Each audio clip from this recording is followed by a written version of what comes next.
Welcome to the podcast of Torres Consulting. Here you will find information about the hospitality industry. News, opinion, debate, interviews, and anything related to hotels and the industry. My name is Pablo Torres, and you can follow me on my website www.torresconsulting.co.uk, on Twitter, on YouTube, and on LinkedIn. Pablo Torres. Welcome to a new episode of the Torres Consulting Podcast. We have a new interview today. Today we're interviewing Eduardo Seisdedos, who is the Executive Assistant Manager and also Director of Sales and Marketing at the Anantara Villa Padierna Palace in Marbella in Spain. Hi, Eduardo, how are you? Hola, hello Pablo, how are you? Hello everyone. Thank you very much for your invitation. My pleasure. Thank you very much for getting some time for us on the podcast. Interview today, I want to start as usual. First question I ask every guest, which is why the hospitality industry? Why hotels? It really starts when I was a little kid. My parents used to travel a lot when I was around 6, 7, 10 years old, and I was always fascinated when we were staying in the different hotels in Spain or abroad, or the different cottages that my parents used to rent. And I was always curious how a hotel was running, and I was, as I say, fascinated on how the machinery of a hotel was working. Why, when I was waking up in the morning and I was speeding up down to the buffet breakfast to eat all I was able to eat, everything was perfectly ready. Why my room was a few hours later clean without me asking for it, or why the concierge was suggesting us X or Y restaurant in the city we were visiting. So it's actually coming from my childhood, because no one in my family works in the industry. Uh-huh. But I got really love from this family traveling. Okay. And then you studied in Santiago in the University in Galicia, northwestern Spain, and you chose the sales path. I was reviewing your profile. I was always working sales up to the current role. That's true. So why, within the entire, all the different options that you had, why choosing sales? So when I finished my high school, I wanted to study something related to tourism and economics or business administration. And I found out these specific hospitality studies that I thought together with my parents, because by then I was kind of young and with not that much gray hair, I must admit, that the type of studies were very much suitable to my personality. And once I finished my 5 years of studies there, each summer doing an internship in different hotels and in different departments of property, I got the opportunity to start working in the groups department of the Hotel Villa Magna in Madrid. Mm-hmm. To be honest, I was not that sure of what was the position about, and I just say yes because it was a great hotel where I was actually doing my first internship as a waiter some years ago. And it is true that I like to be in contact with people. And specific that position was in charge of the operations of the groups and events, and I enjoyed very much. I spent there in that position around 3 years, mm-hmm. And the fact that I was in contact with almost every department in the hotel, coordinating the different events and groups in the hotel, and at the same time I was also able to be in contact with clients, with DMCs, with travel agencies, made me have a very good understanding of that part of the business. Mm-hmm. And later on I got different promotions within the same division, and later on within the same hotel I moved on into a more proactive sales position, in which I was more in contact with corporate accounts, negotiating yearly RFPs, and dealing more with the international leisure market for certain regions in the world, mainly Europe and Russia. Okay. And then you went down, I mean, you worked for Hilton for a few years, and then you went down to Malaga, Costa del Sol. You've been there for several years now. Now you have this dual role now at the hotel. You are executive assistant manager, the second in charge, and then at the same time head of marketing and sales. How does the daily life of having that kind of role goes? Now that I'm listening to myself, actually my role is kind of similar to my first role, in which I have some part of my diary in charge of pure sales, and some other of the rest of my diary more in charge of operations. Obviously now the projects and the responsibility is higher, but I would say that first of all, it's a lot of fun. I enjoy it every single minute, because every day is very different from the next one, from the previous one, and pretty much it does depend on the month and on the projects we are working on. Right now, the hotel where I'm working is a new project by Anantara. Anantara is not that well known in Europe. It is an Asian brand belonging to a Thai group called Minor Hotels. The resorts are more numerous in Southeast Asia, but in Europe right now there are only 2 projects, although there are a few other projects on the pipeline. Oh. This is actually the second resort after the one in the Algarve, and I came on board a bit more than a year ago, July of last year, when Minor took over the existing hotel, the Hotel Villa Padierna. So during the last, let's say 12 months, we have been working very hard in 2 main projects. Firstly, on the sales and marketing side, it is the repositioning of the hotel in terms of image, in terms of pricing, and finding the right position of the hotel in the market. And in terms of operations, the project and the goal was to also raise the service level of the standards and join the leading hotels of the world. The team made a great effort, and as of 1st of March, we were already able to raise the leading hotels of the world flag on the facade of the hotel. So that has been pretty much the 2 main projects that I have been working since day one. Obviously, with the situation of the coronavirus, the whole strategy that we implemented has changed dramatically, and many of the decisions that we were able to make end of last year have been to be redesigned according to the circumstances. And let's say that now we are more on in terms of sales, we are now more on a very fluctuating situation in which the demand is extremely unstable, and we are trying to adapt to this strange situation.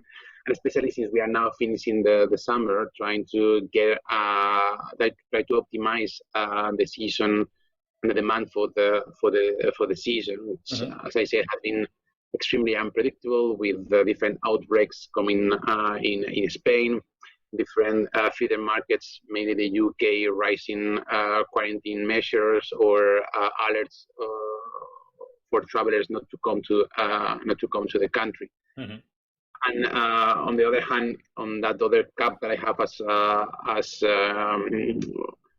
executive assistant manager, trying to also optimize the level of service, which is the first priority for us, with the lower level of income expected, and the cost that we absorb running a luxury hotel.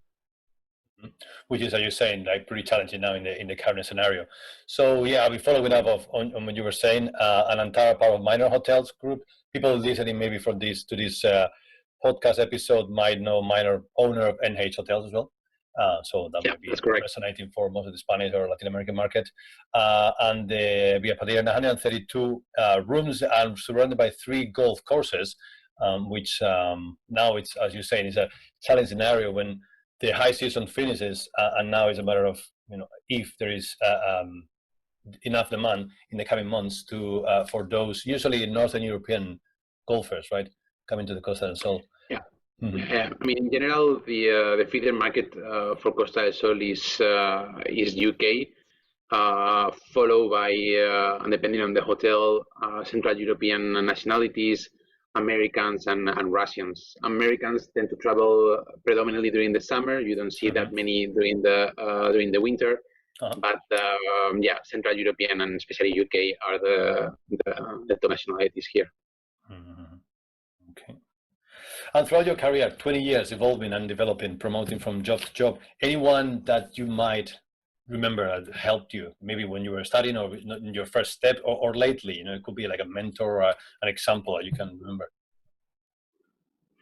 Yeah, I would say that I've been lucky to work with excellent professionals, but no doubt that I will highlight 3 people that have really helped me in developing that career. The first one was Cristina Garcia Lee. She was my very first and direct job in Villa Magna. I think she helped me to understand and to rise even higher the passion for hospitality. Also, how to deal with employees, how to also be very sweet but firm with clientele. She's actually a very special person in my life that I have been lucky to work again in the future, and she's also a very close friend of mine. Later on, I was able to work on 2 different projects with Julian Cabanillas, which he has been indeed also one of my mentors. He was the one who really helped me to get into my more mature level of professionalism, since we worked together in Hotel Puente Romano, and helped me to have a great strategic vision of the business, to see every project and every issue from all the angles that can be covered, and help me to also believe more and more in myself. And the last one is actually my current boss, Jorge Manzur, who have been also working with him for doing 2 projects. And he has been always someone believing a lot in me, the one who has been rising my CV and giving me 2 promotions in 2 different projects, and also someone who is helping me on daily basis on how to look, how to make the business decision with a very human approach, with a very strong sense and understanding of what's luxury hospitality about. Brilliant. Cristina, Julian, and Jorge, 3 names which we'll mention when we release the podcast. And going back to the Costa del Sol now, on the last few years, there's been a good number of projects actually coming up. One is Anantara, obviously, the resort where you're working. We have also, I believe, 4 Seasons is planning to open in the area. Nobu opened not long ago. We have also W Hotel, I think, opening soon. So it's creating it's been always like a hub for tourism, Marbella and the Costa del Sol area. But in the last few months or years, more and more top luxury brands going to that destination, which, if we forget about COVID, I think is great news for the destination, right? Yeah, I agree with you. And to be honest, it is something that it did surprise me since I moved here almost 10 years ago. Costa del Sol is an extremely well-established and internationally recognized luxury destination, but funny enough, there were not that many international luxury players in the destination, and it is only now that, as you mentioned, Anantara has arrived. W is constructing together with 4 Seasons different projects that international brands are starting to raise their flags in the area.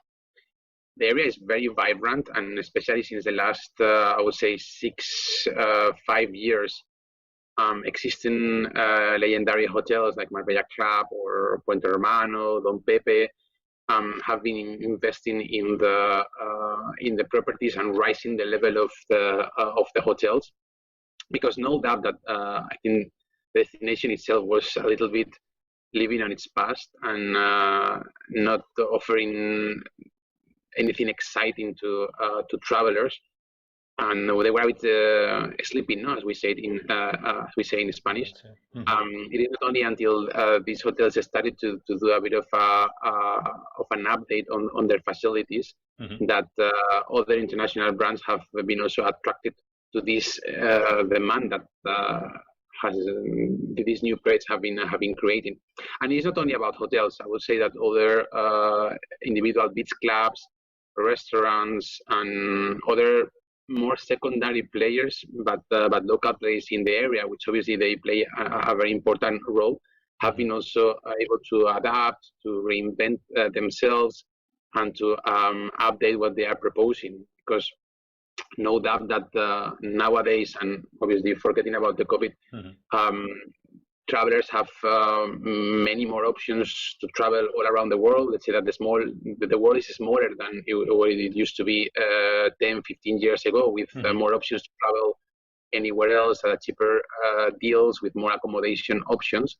That, as I was mentioning, the conjunction of these improvements in hotels and leisure offer in the destination, to my opinion, has reestablished the name of Marbella and put it back in the map. And as you were mentioning, now there are more players, big names coming to a destination that is already very well known. And indeed, I agree with you. I think it's also good news for the destination. It will be obviously more competition, but also more people talking about us. Yeah, I mean, I was talking with a few GMs from Madrid the last few weeks, and it's the same or similar example in Madrid. Yeah, so you used to work in Villa Magna, which is going to be a Rosewood soon. Four Seasons is opening soon. The Ritz is going to be a Mandarin Oriental. So again, big brands which have their own clientele, and they are attracting just because based on the name. And now you guys and the other brands coming into the Costa del Sol, Marbella area, I think it's always very helpful. Thinking about, there's a lot of people talking about now at the end of or during the pandemic and what's next, talking about not that much about numbers, but more about quality. So thinking about Spain as a destination, if you have those brands attracting a different type of clientele, then obviously it is great for not that much in numbers, but on the type of guests that they attract. And as you were saying, not only hotels, but all the other businesses that live out of those guests. Okay, no taking there. One challenging question I have for you, and it's one that I ask everybody. I want this, the intention of this podcast also to reach young people who are studying or starting now in the business. They're young and they are like, what am I to do? And on the current scenario, but it is pretty challenging. So any advice from someone with your career, with your experience in terms of hospitality? I mean, you chose the sales path. Sometimes when you're studying, you don't really know what to do. They started in groups and they went to sales. Myself, working in hotels was always rooms. And so what would be your advice for those people studying now or starting in the industry? Well, it is true that nowadays is probably the most difficult times to be in the hospitality or in the tourism industry. I want to think and I hope to believe that this nightmare will end. I was going to say soon. I don't think it will be soon, but at least at any time. So I will recommend them that if they really like what they are studying, because it is true that tourism and hospitality is, to my opinion, is a very passionate industry. You really have to enjoy it. You really have to enjoy and to like what you are doing, because timings are very long and days are very long when you work in a business that opens 24/7. That if they like it, they really have to go for it and to continue studying as it's best. In terms of how to choose the specialty, I would say that they need to talk a lot with probably their teachers, people that are in the industry and that they have already somehow a background and can identify which personality goes with which area of the hotel or which area of the business, to get a lot of advice from people that they think could be good advices to take from, and continue studying hard. Try to also have as many international experiences and projects as possible, because probably and most likely that's going to open them many doors. That's going to also help us to have a broader perspective, multicultural approach, and different empathy level to both employees and clients. Very important, if they have the chance to find that international exposure or experience when they're starting their career, it's also very, very good. Okay, note taking there. So I was taking notes during the conversation. So great to hear what you were saying about the magic of hotels when you were a child, and that drew you to the industry. And then when you're mentioning about the people who's been mentoring you or being an example for you, they encourage you to have a passion for the industry, help you grow and believe in yourself. I really like that point as well, and helping you grow professionally and in those promotions. Current role, repositioning the brand Anantara, or the property with the new Anantara name and part of the leading hotels of the world. Challenging times now, as you were saying, but and pick those last words you were mentioning for young people, being passionate. If they really love the service industry and they look for the advice in the right places, then they should find their spot on the job market and on the industry. Okay. These are the notes I was taking. Anything else from your side to add? Well, also to send a big hug to all the professionals in the sector. As we were saying, it's probably one of the toughest times I hope this industry will have to live and to go through. Difficult to say, to know what to say, because it is true that sometimes you don't really see the light at the end of the tunnel. I hope that light will come at any time, and we have to remain strong. At the end of the day, I believe that people are willing to travel. We are willing to travel, and once this health and sanitary situation will recover, the economic situation, I guess that it will recover afterwards. The point here is to resist, to try to remain working or at least keep active studying if people are affected by furloughs and cannot work. Try to remain active and try to take advantage of this time to develop themselves or ourselves in order to be 100% ready for whenever this nightmare is over. No? Mm-hmm. And that's a very good point. Good advice. Take this time to take advantage of it and be ready for whenever we're back in the open. We can do to fix it rather than follow the health and safety rules. But we need to take advantage of the time, and I believe that whenever this is reactivated and people are going to search for jobs, I think that's going to be a question like, what have you been doing during the X time that you were not able to work because of the pandemic? And I assume that those that were studying something or were active in the industry will have greater advantages than those who were not doing much. Obviously, people need to afford studying something or need to afford doing it, no? But at least I would encourage everyone that can afford it to not hesitate and do it. And now probably it's in that sense the best of times, meaning that there's a lot of free resources online. So there's like places like Coursera, for example, or a similar website where you can do courses for free if you don't even want to get the certification. You can always learn free stuff online. There's a million YouTube channels where you can always upskill yourself in many different ways. So it's a very, very good advice to make the most of the time. In normal scenarios, we always complain that we don't have the time, and now the time is there. Exactly, sadly, and because of a voluntary decision. But once again, since there is nothing we can do to change it, at least take advantage of it. Absolutely. Right. Perfect. Good. Okay.